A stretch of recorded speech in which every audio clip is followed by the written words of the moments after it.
And staying with US aviation sector, now business jets here that were often associated with entertainers and top executives, they now account for a quarter of US flights. It's roughly twice pre-pandemic share. Now, according to research and consultancy agency WINGX, the boom continues there. Now, private flying is a way of life for many executives, and those who converted from commercial flights are not going back. For example, on Gulfstream G2080 aircraft, one-way New York to Miami is at $18,100, while single business class New York to Miami flight costs $421 only.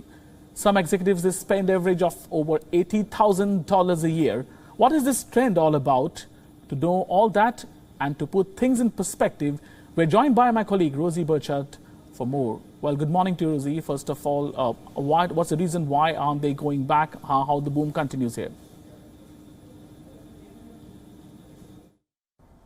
The boom in private flying brought about the pandemic appears to be keeping up. Now, before COVID-19 changed the way we live and travel, estimates suggested that only around 10% or a very small share of those with the means to fly privately did so. But COVID-19 appears to have changed that. Presumably during the pandemic, those with the means to be able to book private jets or charter planes chose to do so to avoid either the health risks of flying in commercial planes or simply because those commercial flight routes were not taking place during the height of the pandemic, depending on the countries and destinations.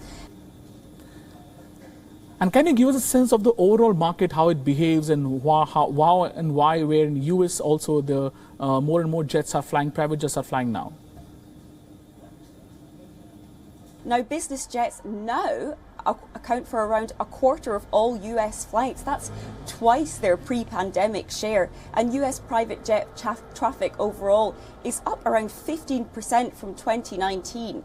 So this seems to be a real shift in the way the wealthy are choosing to travel. But of course, this comes at a cost. While chartering a flight or booking a private jet is much less expensive than owning a plane, it's still a very costly endeavour. And I should say, of course, it also comes at a great cost to the environment. And critics who are environmental campaigners would point out the huge cost this comes in terms of emissions and in terms of fuel. However, we are seeing here a shift perhaps in the way people are choosing to travel, particularly in the United States, where most of this data comes from. So despite those costs, it seems consumers with the power to do so are choosing to keep looking toward private flying, despite the criticisms they will likely face from, of course, environmental campaigners. So that boom in private flying is still strong. Thank you, Rosie, for joining this morning and getting us perspective on this important story. WION now available in your country. Download the app and get all the news on the move.